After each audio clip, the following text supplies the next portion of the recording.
The morning sun cast long shadows across the Pacific Ocean on March 3, 1943, its golden rays dancing on waters that appeared deceptively peaceful. Aboard the Japanese destroyer Shirayuki, Rear Admiral Masatomi Kimura surveyed his convoy with satisfaction. 8 destroyers formed a protective screen around 8 heavily laden transport vessels, their hulls riding low in the water from the weight of supplies and soldiers destined for New Guinea. The formation moved with mechanical precision through the calm seas, each ship maintaining perfect distance and bearing. This was routine for the Imperial Japanese Navy, a display of naval discipline that had dominated Pacific waters for over a year. The convoy carried precious cargo. Nearly 7,000 soldiers of the 51st Division filled the transport holds, young men from across Japan who had entrusted their lives to the steel wall surrounding them and the experienced crews who guided their passage. These were not merely ships crossing an ocean. They represented Japan's lifeline to its forward positions, the vital arteries that kept the Empire's military machine functioning across thousands of miles of hostile waters. From his position on the bridge, Admiral Kimura felt the confidence that comes from proven success. His escorts had run this gauntlet many times before, threading through waters patrolled by American submarines and aircraft with losses that remained manageable. The destroyer captains under his command were veterans who understood their business. Their anti-aircraft crews had trained relentlessly, their gun directors calibrated to perfection. Intelligence reports mentioned enemy reconnaissance planes in the area, but such warnings had become routine. American high-altitude bombers had proven largely ineffective against moving targets, their bombs falling harmlessly into the sea more often than finding their marks. The Japanese naval doctrine that governed this convoy had been written in the smoke of earlier victories. Destroyers formed concentric rings of protection around their charges, their combined firepower creating what commanders called an umbrella of steel. This system had worked through countless voyages, deflecting or destroying threats before they could reach the vulnerable transports. The Americans, in Japanese estimation, remained predictable in their tactics. Their bombers attacked from expected altitudes using conventional approaches that allowed adequate time for defensive responses. Below decks on the transport vessels, soldiers passed the time as men do when confined in tight spaces during long journeys. Some wrote letters home while others played cards or shared stories from their hometowns.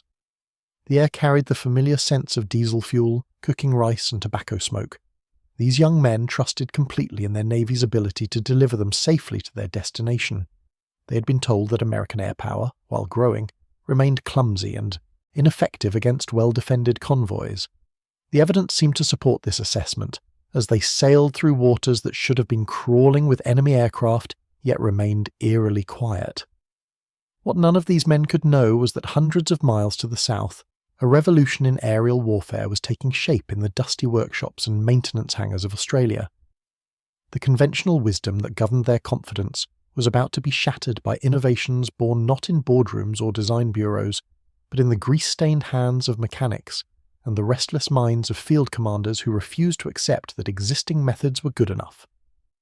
Major Paul Irvin Gunn represented everything the Japanese High Command failed to understand about their American adversaries.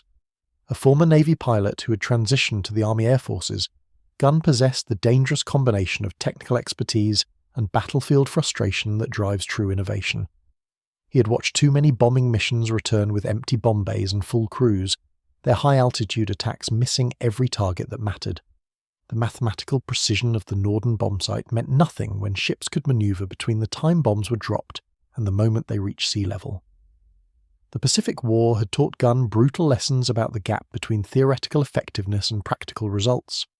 Every Japanese convoy that successfully reached its destination meant more enemy soldiers on islands where American forces would have to dig them out at terrible cost.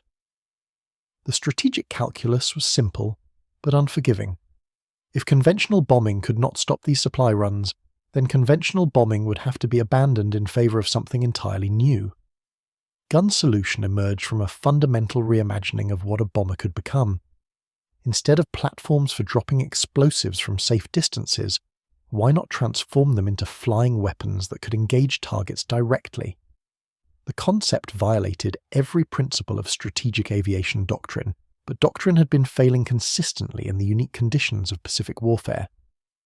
Working at Eagle Farm Airfield near Brisbane, Gunn began his experiments with a North American B-25 Mitchell, a sturdy twin-engine bomber that had never been designed for the role he envisioned. The transformation required stripping away everything that defined the aircraft as a precision bombing platform. Out came the Norden bombsight, with its delicate optics and complex calculations. Gone were the glass panels that provided bombing visibility but offered no protection against return fire. The entire nose section was gutted and rebuilt, according to a new philosophy that prioritized firepower over accuracy. The installation of machine guns required solving problems that no aviation manual addressed. Each Browning 50 caliber weapon demanded its own mounting system, capable of handling recoil forces that the original airframe had never been designed to absorb. Ammunition feeds had to be rerouted through spaces previously occupied by bombing equipment. The electrical systems needed complete rewiring to allow synchronized firing from the pilot's position. Every modification created new challenges that demanded improvised solutions. The weight distribution changes threatened the aircraft's flight characteristics in ways that required careful calculation and testing.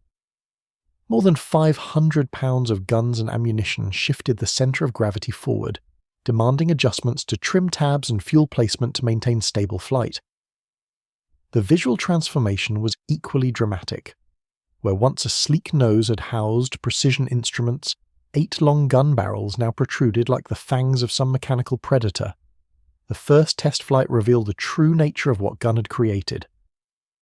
When all 8 guns fired simultaneously, the aircraft became something unprecedented in aviation history.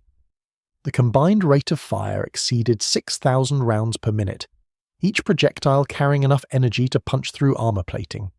The sound was not the familiar chatter of individual machine guns, but a continuous roar that seemed to tear the air itself.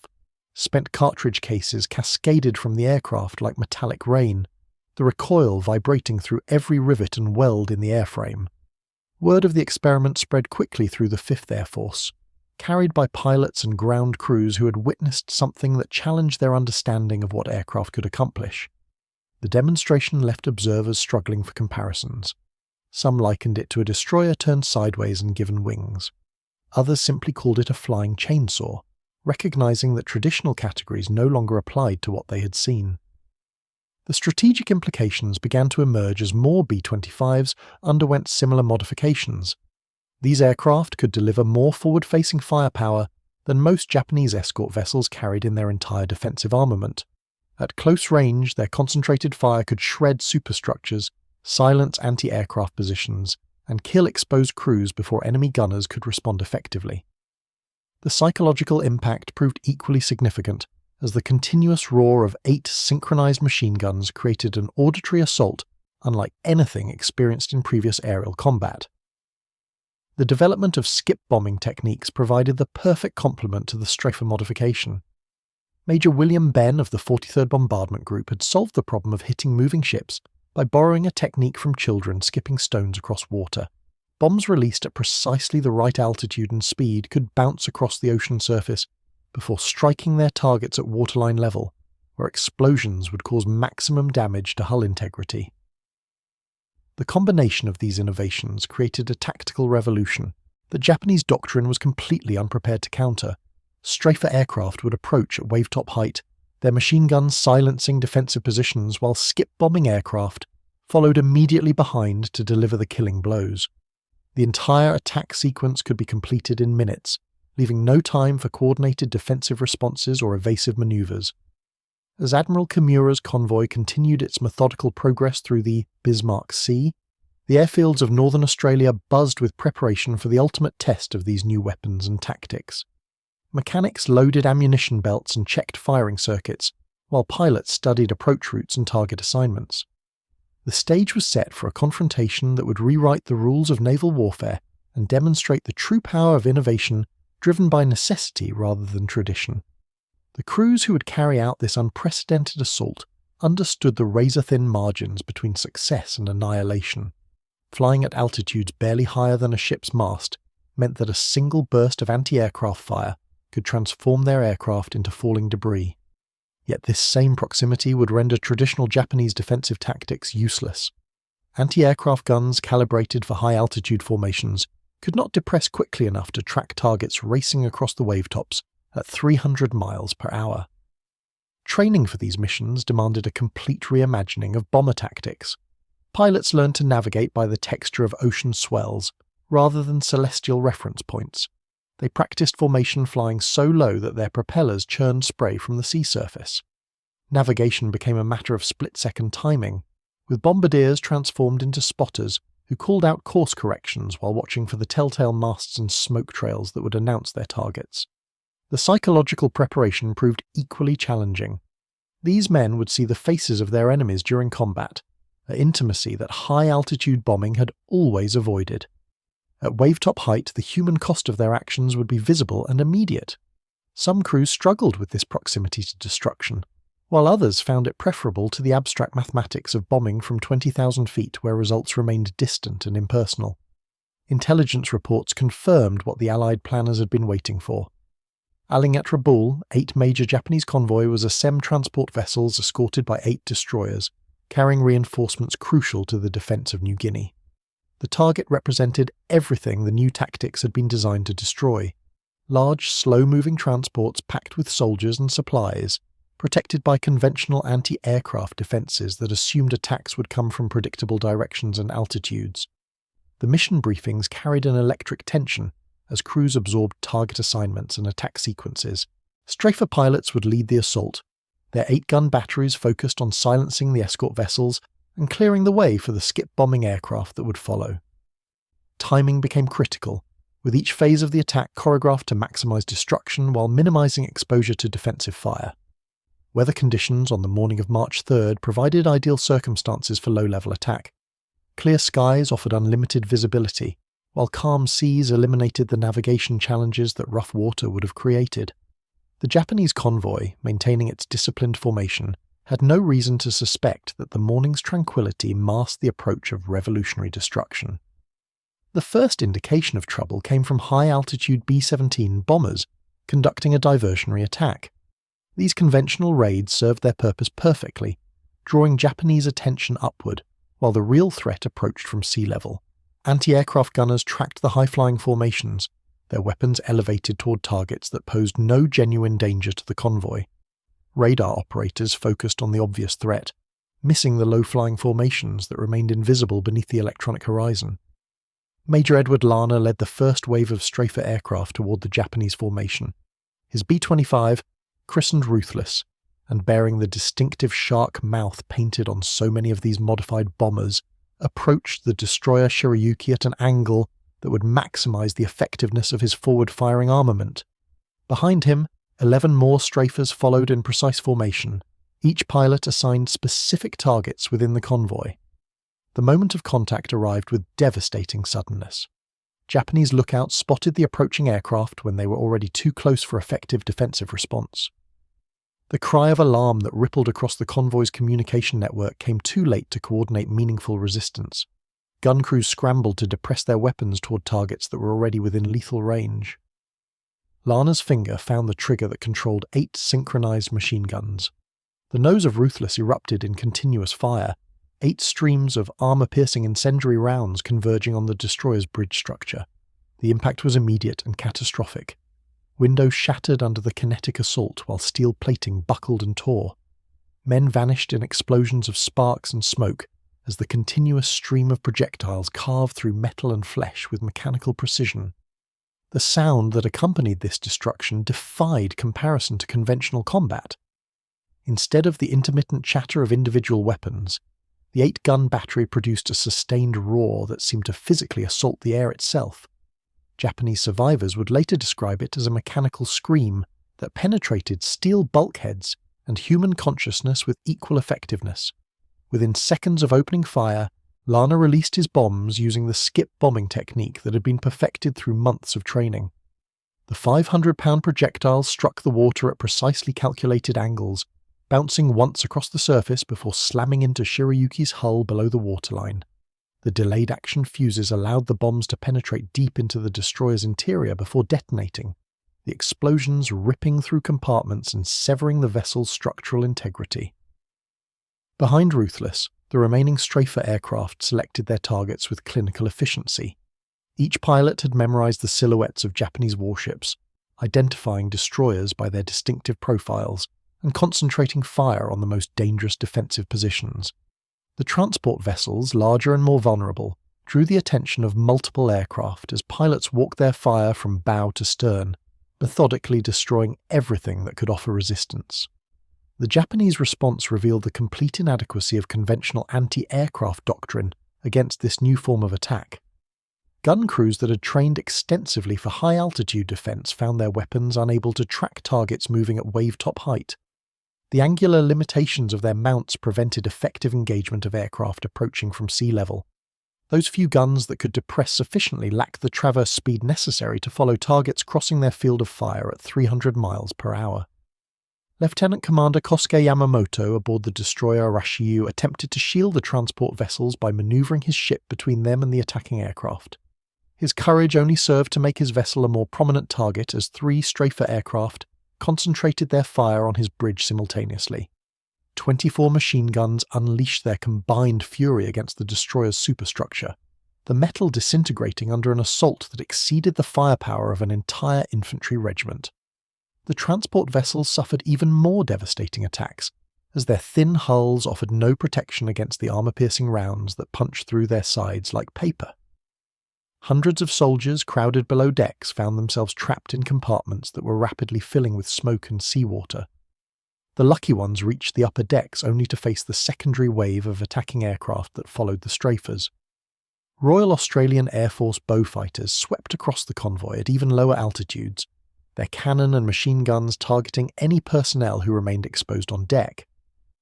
The psychological impact of seeing enemy pilots clearly enough to distinguish facial features added another dimension of terror to an attack that had already shattered every assumption about aerial warfare. The skip-bombing aircraft arrived as the strafer attack reached its crescendo. Flying in formations of 3 and 4, these B-25s released their bombs with the precision that months of training had developed. The weapons skipped across the water like deadly stones, each one guided by calculations of speed, altitude, and release timing that had been refined through countless practice runs against stationary targets. When the bombs found their marks, the results exceeded even the most optimistic predictions of the weapon's effectiveness. Transport vessels that had survived the machine gun attacks now faced explosions that lifted entire sections of hull plating into the air. The Nojima Maru took 2 direct hits that opened her like a tin can, her cargo holds flooding so rapidly that escape became impossible for most of those trapped below.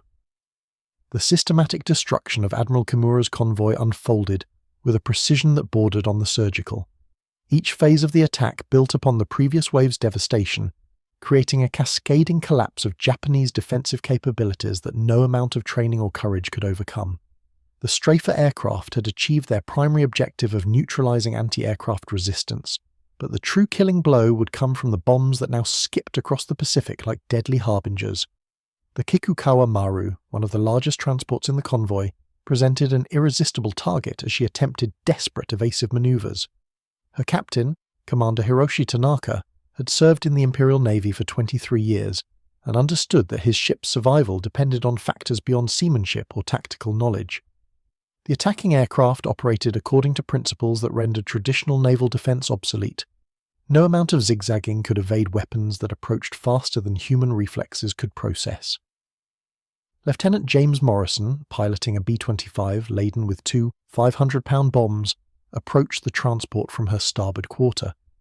His bombardier, Staff Sergeant Robert Chen, had memorized every detail of the skip-bombing technique through hundreds of practice runs. The mathematics of destruction required perfect timing. Release the bombs too early, and they would skip harmlessly past their target. Wait too long, and the aircraft would fly directly into the explosion of its own weapons. The moment of release came at precisely 600 yards distance, with Morrison's aircraft travelling at 220 miles per hour at an altitude of exactly 250 feet. The bombs struck the water at the calculated angle, their impact creating twin geysers before they bounded toward the transport's hull like guided projectiles. The first bomb punched through the Kikukawa Maru's steel plating just above the waterline, its delayed fuse allowing penetration deep into the ship's interior before detonation.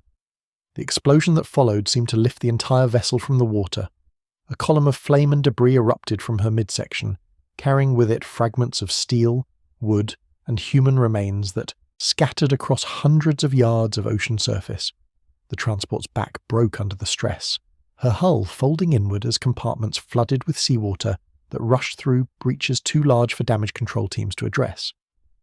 Aboard the destroyer Asashio, Lieutenant Takeshi Yamada watched the systematic annihilation of his convoy with growing horror. His anti-aircraft crews had managed to engage several of the attacking bombers, their 25mm cannons chattering desperately at targets that seemed to dance just beyond effective range. The mathematical precision of the American attack left no room for the kind of heroic individual actions that Japanese naval tradition celebrated. This was industrial warfare reduced to its most efficient form. The sound of 8 machine guns firing simultaneously created an audio signature that penetrated steel bulkheads and human consciousness with equal effectiveness. Survivors would later describe it as a continuous tearing noise, as if the fabric of reality itself was being ripped apart by mechanical forces. The psychological impact proved almost as devastating as the physical destruction, reducing experienced sailors to cowering figures who could only wait for death or deliverance. The second wave of skip-bombing aircraft targeted the remaining destroyers with methodical efficiency. These warships, designed to protect convoys from submarine and surface threats, found their armour inadequate against weapons that struck below their defensive belt. The Arashio took a direct hit that severed her forward magazine, the resulting explosion consuming her bow section in a fireball that could be seen for miles across the empty ocean. Captain Nobuo Ishikawa, commanding the destroyer Shikinami, attempted to lay smoke screens that might obscure his remaining vessels from the attacking aircraft. His efforts proved futile against enemies who operated at ranges where visual concealment offered no protection. The American pilots could see their targets clearly through any smoke screen, their proximity eliminating the navigation challenges that might have saved the convoy under different circumstances. The coordination between strafer aircraft and skip bombers demonstrated a level of tactical integration that Japanese doctrine had never anticipated. Each phase of the attack complemented the others, creating overlapping fields of destruction that left no safe spaces for defensive response. Gun crews silenced by machine gun fire could not engage the bombing aircraft that followed. Ships damaged by the first wave became easier targets for subsequent attacks. The Taimei Maru, carrying nearly 800 soldiers of the 51st Division, became a floating inferno when incendiary rounds ignited her fuel stores. The men trapped below decks faced an impossible choice between burning alive in their compartments or jumping into an ocean increasingly covered with flaming oil. Many chose the water, only to discover that the sea itself had become a weapon against them. Petty Officer Kenji Nakamura, one of the few survivors from the transport Nojima Maru, later described the horror of watching his ship disintegrate around him. The continuous machine gun fire had shredded everything above deck level, turning familiar spaces into twisted landscapes of torn metal and scattered equipment. When the skip bombs struck, the explosion seemed to come from within the ship itself, as if some malevolent force was tearing the vessel apart from the inside. The Royal Australian Air Force bow fighters that followed the American bombers added another dimension to the destruction. Their 20mm cannons and machine guns swept the convoy's remains, targeting lifeboats and survivors with a ruthlessness that reflected the Pacific War's bitter character. These aircraft flew so low that their propellers churned spray from the ocean surface, their pilots clearly visible to the Japanese sailors who watched death approach at 300 miles per hour. Flight Lieutenant David Campbell of No. 30 Squadron RAF had trained for months in the techniques of low-level attack, but the reality of combat exceeded anything simulation could prepare him for. The Japanese convoy spread below him like a collection of toys arranged for destruction. Ships burned and listed at impossible angles while tiny figures scrambled across their decks in desperate attempts to escape the mechanical fury that had descended upon them. The entire attack lasted exactly 14 minutes and 37 seconds from the moment the first strafer opened fire until the last bowfighter pulled away from the burning wreckage. In that brief span, 8 transport vessels and 4 destroyers had been reduced to sinking hulks or scattered debris. Nearly 7,000 Japanese soldiers and sailors found themselves struggling in an ocean that offered little hope of survival. The aftermath revealed the true scope of the tactical revolution that had just unfolded. Admiral Kimura, wounded but alive aboard one of the surviving destroyers, stared at a seascape transformed into something from the depths of nightmare. Where his orderly convoy had sailed that morning, Only burning oil slicks and scattered wreckage remained. The disciplined formation that had embodied Japanese naval efficiency had been obliterated by weapons and tactics that rendered traditional defensive doctrine obsolete. The psychological impact on surviving Japanese personnel proved as significant as the physical destruction. Officers who had spent their careers mastering the complexities of naval warfare suddenly found their expertise meaningless against an enemy that had rewritten the fundamental rules of engagement. The umbrella of steel that had protected convoys for over a year had been shredded by innovations that combined American industrial capacity with battlefield ingenuity. Radio reports from the surviving destroyers painted a picture of devastation that Japanese naval headquarters initially refused to believe. The scale of destruction seemed impossible for a daylight attack against a well-defended convoy. Previous American air raids had achieved limited success at best, their high-altitude bombing proving largely ineffective against moving targets. The transformation of medium bombers into low-level gunships represented a quantum leap in tactical capability that caught the Imperial Navy completely unprepared. The Bismarck Sea engagement demonstrated that innovation could triumph over experience when necessity drove creative minds to abandon conventional limitations. Major Gunn's strafer modifications and Major Ben's skip bombing techniques had combined to create a weapon system that could destroy entire convoys in minutes rather than hours. The implications extended far beyond this single engagement, suggesting that traditional naval power projection might no longer be viable in the face of adaptive air power. The human cost of this tactical revolution became apparent as rescue operations commenced in the hours following the attack. Japanese submarines and patrol craft that arrived after dark found an ocean littered with debris and bodies. The few survivors they managed to recover told stories of destruction that seemed to defy the laws of physics and probability. Ships had simply disintegrated under sustained machine gun fire before exploding from internal bomb detonations. Weather conditions that had seemed perfect for the convoy's passage now worked against the survivors struggling in the water. Calm seas that had provided ideal platforms for skip bombing offered no concealment for men clinging to wreckage.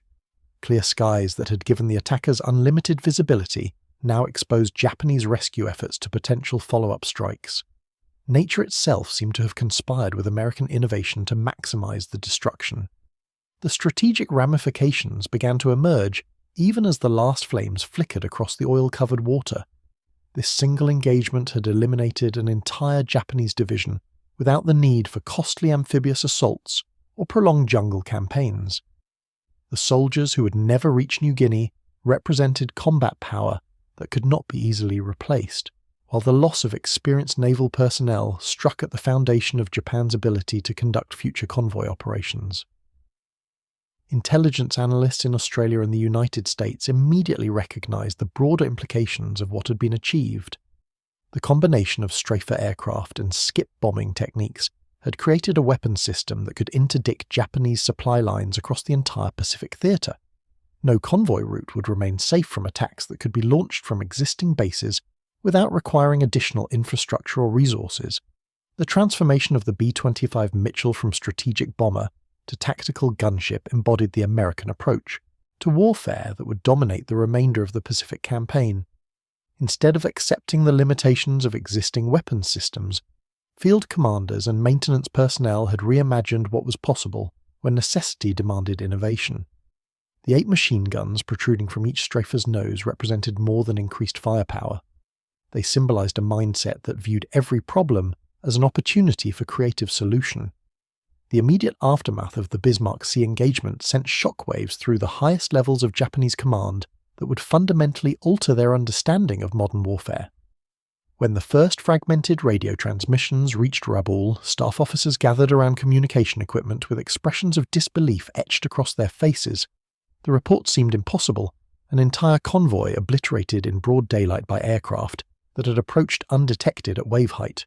The mathematics of destruction simply did not align with anything in their tactical manuals. Admiral Isoroku Yamamoto received the preliminary damage assessments in his private quarters aboard the battleship Musashi. The architect of Pearl Harbor, a man who understood better than most the transformative power of naval aviation, read the reports twice before setting them aside with hands that trembled slightly. The convoy's destruction represented more than a tactical defeat. It marked the emergence of warfare conducted at speeds that rendered human reflexes inadequate and traditional defensive doctrine obsolete. The psychological impact rippled outward from the immediate survivors to encompass the entire Japanese naval establishment. Officers who had built their careers on the assumption that disciplined formations and concentrated firepower could overcome any threat now faced evidence that suggested otherwise. The umbrella of steel that had protected convoys for nearly 2 years had been torn apart by weapons that attacked from angles no defensive planner had seriously considered. Captain Tamichi Hara, commanding the light cruiser Yahagi, recorded his thoughts in a private diary entry that would not be discovered until after the war. "The Americans have changed the rules without consulting the rulebook," he wrote. "We trained to fight the last war while they invented the next one." His words captured the fundamental challenge facing Japanese naval doctrine in the wake of an engagement that had demonstrated the absolute analysis of what had occurred proved equally disturbing to essence of conventional thinking. The technical Japanese planners, intelligence officers attempted to reconstruct the attack sequence from survivor testimonies and physical evidence, but the results defied conventional understanding.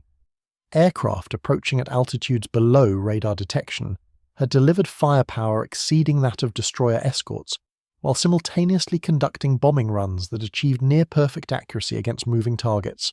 The coordination required for such precision suggested planning and training capabilities that Japanese intelligence had seriously underestimated.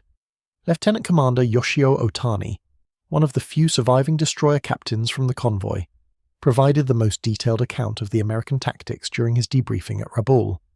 His testimony painted a picture of systematic destruction, executed with mechanical efficiency that left no room for individual heroism or tactical innovation. The attacking aircraft had operated according to a predetermined plan that accounted for every variable, from wind conditions to defensive positioning. Japanese crews had found themselves fighting not against enemy pilots, but against an entire system designed specifically to neutralize their advantages. The strategic implications became apparent as Japanese naval planners attempted to develop countermeasures for future convoy operations. Traditional anti-aircraft defences had proven inadequate against targets approaching at sea level, while the speed of the attacks left insufficient time for coordinated responses. Radar systems designed to detect high-altitude formations had failed to provide warning of low-flying aircraft that approached beneath the electronic horizon. The technological solutions that might address these vulnerabilities would require months or years to develop and deploy. More immediately troubling was the realization that every major convoy route in the South Pacific now lay within range of Allied air bases, equipped with the modified bombers that had devastated Kimura's ships. The mathematics were unforgiving. If a single squadron of Stryker aircraft could destroy an entire convoy in 15 minutes, then no Japanese supply operation could be considered secure. The logistical arteries that sustained forward positions across the Pacific had become death traps that invited annihilation. The human cost extended far beyond the immediate casualties of March 3rd. The nearly 6,000 soldiers and sailors who had perished represented irreplaceable experience and training that the Imperial Navy could not quickly restore. More significantly, the psychological trauma inflicted on surviving personnel created a crisis of confidence that spread through the ranks like an infectious disease. Sailors who had once approached convoy duty with professional detachment now faced each voyage with the knowledge that death might arrive without warning from directions that offered no possibility of defense. Reports from surviving crew members described phenomena that challenged rational comprehension. The sound of 8 machine guns firing simultaneously had created an auditory assault that seemed to penetrate steel bulkheads and human consciousness with equal effectiveness. Men trained to maintain discipline under fire had found themselves paralyzed by noise that exceeded anything in their previous experience. The continuous roar had lasted for seconds that felt like hours, each moment stretching into eternity as death carved its way through their formations. The visual evidence proved equally traumatic for those who witnessed the destruction. Ships that had represented symbols of Japanese naval power had disintegrated like paper models subjected to industrial machinery. The skip bombing technique had produced explosions that lifted entire sections of hull plating into the air, creating geysers of flame and debris that painted the sky in shades of destruction. Survivors spoke of watching their vessels fold in half like broken toys, their structural integrity overcome by forces that seem to violate the laws of physics. Admiral Chuichi Nagumo, commander of Japanese air forces in the Central Pacific, convened an emergency conference to analyze the tactical lessons of the Bismarck Sea engagement. The assembled officers represented decades of naval aviation experience, yet none could offer solutions to the challenges posed by American innovation. The Streifer modification had transformed medium bombers into weapons that combined the firepower of destroyers with the mobility of fighter aircraft. Traditional interceptor tactics proved inadequate against formations that could deliver devastating attacks before defensive fighters could respond effectively. The conference proceedings, preserved in classified documents discovered after the war, revealed the depth of Japanese confusion regarding American capabilities. Intelligence estimates had consistently undervalued Allied technical innovation, assuming that mass production necessarily compromised quality and effectiveness. The Bismarck Sea engagement demonstrated that American industry had achieved something previously thought impossible: the combination of quantity and technological sophistication that rendered numerical comparisons meaningless. Fighter pilots who had engaged the attacking formations reported tactics that seemed to defy established principles of aerial combat. The Streifer aircraft had maintained tight formations at altitudes that should have made them easy targets for interceptors, yet their concentrated firepower had proven devastating against any aircraft that attempted close approaches. The 8 machine guns mounted in each bomber's nose created fields of fire that exceeded the defensive capabilities of conventional fighter armament. Japanese pilots found themselves outgunned by aircraft they had been trained to consider inferior. The skip bombing technique represented an even more disturbing innovation from the Japanese perspective. Intelligence analysts had dismissed early reports of bombs that bounced across water surfaces as propaganda or misidentification. The physical evidence from the Bismarck Sea forced a complete re-evaluation of American bombing capabilities. Weapons that could be delivered at low altitude with high accuracy while maintaining the destructive power of conventional ordnance had eliminated the traditional trade-off between precision and pilot survivability. Naval architects who examined photographs of the sunken vessels identified damage patterns that challenged their understanding of structural engineering. The skip bombs had struck below the waterline with sufficient force to penetrate armoured plating, their delayed fuses allowing deep penetration before detonation. The resulting explosions had created progressive flooding that overwhelmed damage control capabilities designed for conventional torpedo or bomb damage. Ships had sunk not from single catastrophic hits, but from multiple breaches that exceeded their ability to maintain buoyancy. The economic implications of the convoy's destruction extended far beyond the immediate loss of men and material. Each transport vessel had carried supplies sufficient to sustain thousands of troops for weeks of combat operations. The replacement of these resources would require diverting shipping from other critical missions, while simultaneously accepting the risk that future convoys might suffer similar fates. The arithmetic of attrition had shifted decisively in favour of attackers who could destroy more tonnage in minutes than defenders could replace in months. Japanese industrial capacity, already strained by the demands of global warfare, could not absorb losses on the scale demonstrated by the Bismarck Sea engagement. The shipbuilding programs that had sustained naval operations since Pearl Harbor were designed to replace normal operational losses, not the wholesale destruction of entire convoys. If American air power could achieve similar results against other supply operations, the mathematical foundation of Japanese strategy would collapse under the weight of unsustainable attrition rates. The tactical revolution initiated by Major Gunn's Streifer modifications had implications that extended far beyond the immediate theatre of operations. Intelligence reports indicated that similar aircraft modifications were being implemented across all American air units in the Pacific, suggesting that the Bismarck Sea engagement represented not an isolated experiment, but the beginning of systematic changes in Allied aerial tactics. Japanese planners now faced the prospect of confronting these weapons across multiple fronts simultaneously. The speed of American adaptation proved particularly disturbing to Japanese analysts, who had assumed that bureaucratic inertia would prevent rapid implementation of field modifications. The transformation of standard bombers into specialized gunships had occurred within months of the initial concept, suggesting organizational flexibility that Japanese military culture found difficult to comprehend. American willingness to abandon established doctrine in favor of proven innovation contrasted sharply with Japanese adherence to traditional methods that had served well in previous conflicts, training programs that had prepared Japanese naval personnel for conventional threats now required complete revision to address the realities of low-level air attack. Anti-aircraft gunners needed instruction in engaging targets that approached from sea level at speeds that exceeded their equipment's tracking capabilities. Damage control teams required new procedures for addressing the multiple simultaneous breaches created by skip-bombing attacks. Radar operators needed training to detect aircraft that flew beneath their system's effective range. The psychological preparation of crews presented even greater challenges than technical training. Men who had served confidently on convoy duty now faced the knowledge that death might arrive with virtually no warning from directions that offered no possibility of effective defense. The traditional sources of naval morale, superior training, disciplined formations, and proven tactics, had been rendered meaningless by innovations that operated according to entirely different principles. Communication protocols that had coordinated convoy defences required fundamental revision to address the compressed timeframes of low-level air attacks.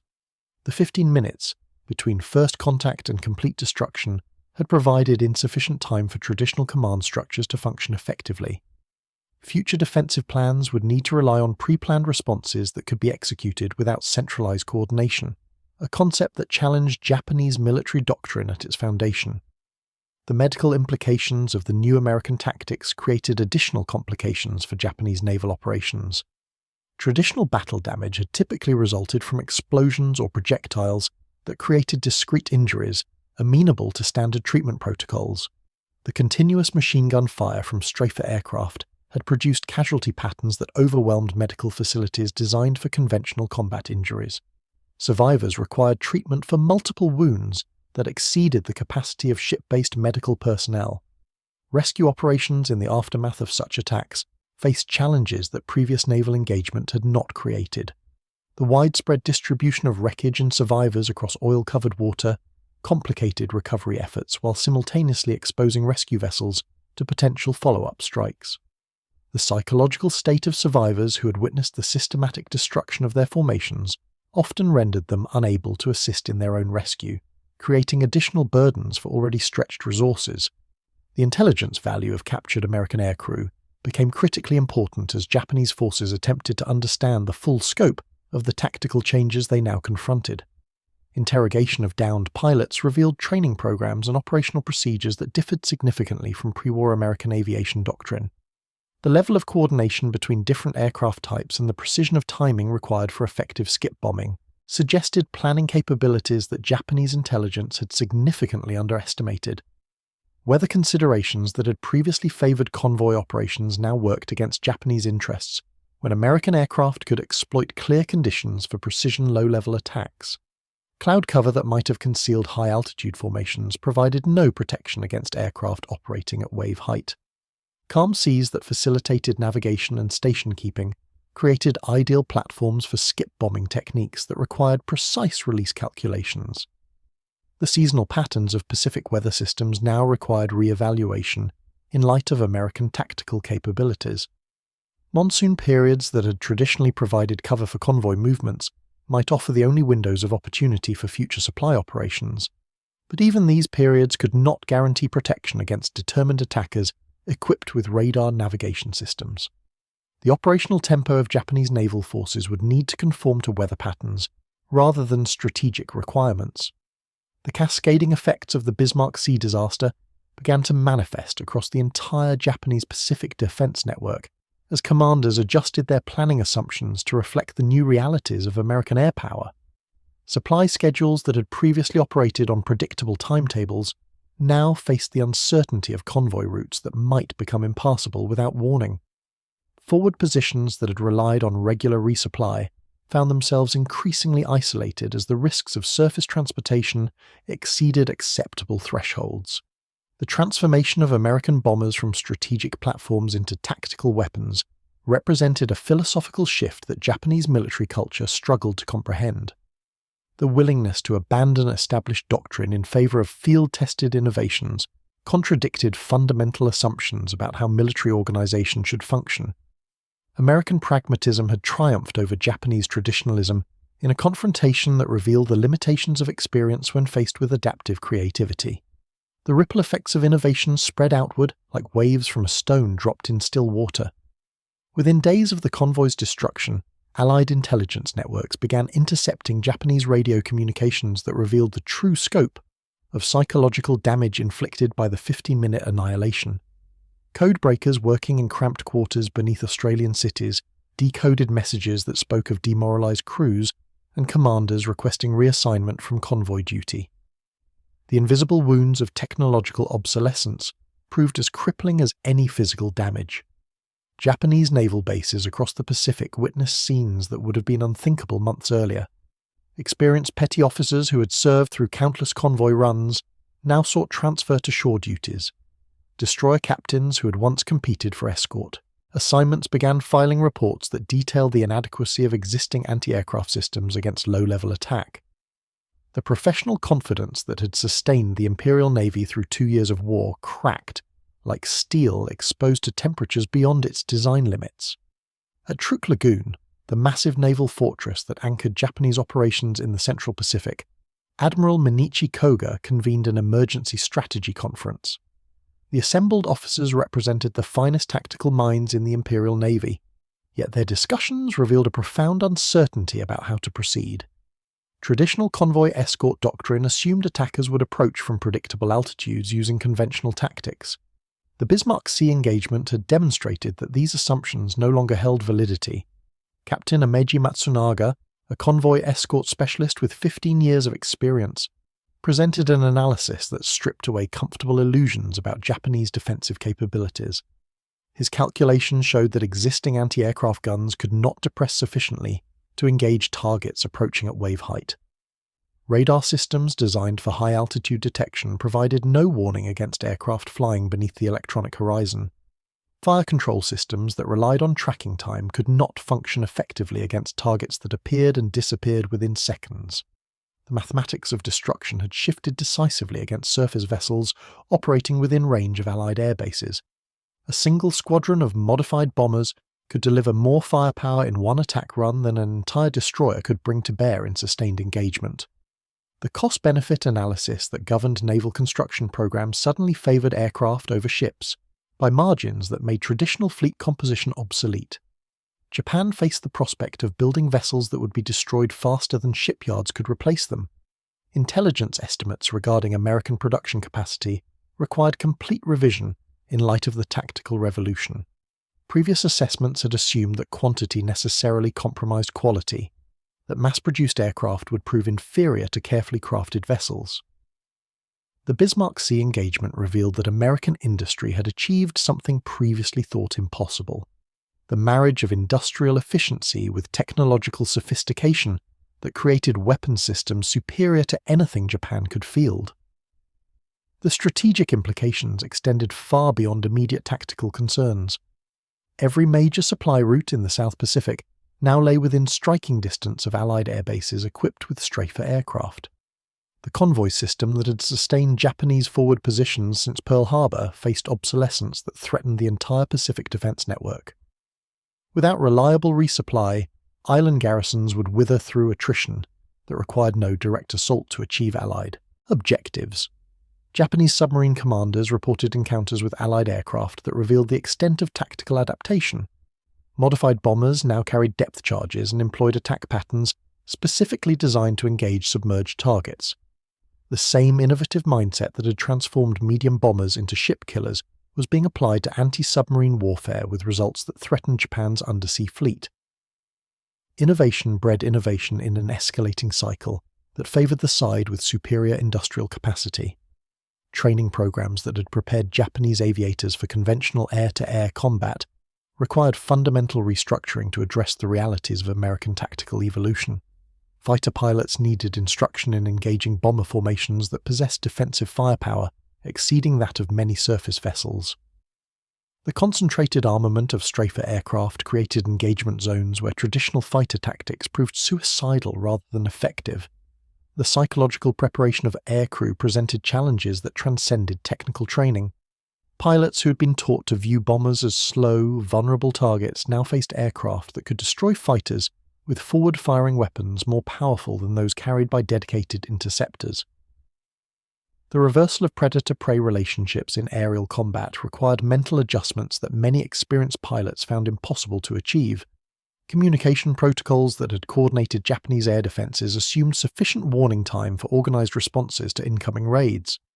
The compressed engagement windows created by low-level attacks eliminated the possibility of centralized command coordination.